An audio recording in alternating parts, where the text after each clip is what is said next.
Manu era un mito, era un ragazzo solare, pieno di vita, si faceva amare da tutti, non c'era altro.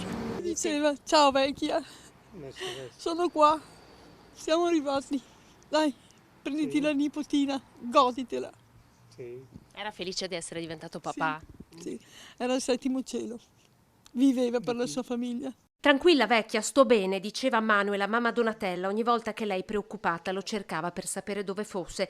Stava in apprensione sempre quando si metteva in strada con il camion, ma lui cercava di tranquillizzarla. Nessuno avrebbe mai potuto immaginare che un destino atroce attendesse suo figlio sulla strada. Il martedì sera c'era la riunione di famiglia, Manuel sedeva qui, una famiglia unitissima. Racconta papà Roberto che sabato il figlio lo aveva raggiunto qui sul campo per aiutarlo a raccogliere le patate. Faceva anche giardini fuori tempo, anche se faceva un sacco di ore, però era sempre col sorriso in bocca. Sempre felice. Si tirava mai indietro, non si tirava. Sì. Era sempre disponibile per tutti. È Alex, il figlio più giovane, a stringere accanto a sé mamma e papà, lui e Moira, la più grande.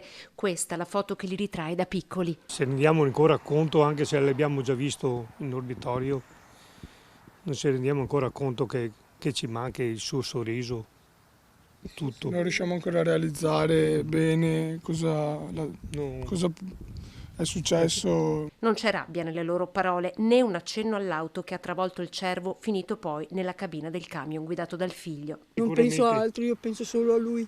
Non si è accorto neanche quello della macchina, No, sicuramente. Esatto. È stato Non si è accorto neanche il nostro figlio. A breve arriverà Tiziana, la compagna di Manuel, cercano di stare insieme il più possibile. Era il giorno di Pasqua quando comunicarono la nascita della loro bambina. Manuel aveva fatto mettere dentro l'uovo scarpette ed ecografia per dare lieto annuncio.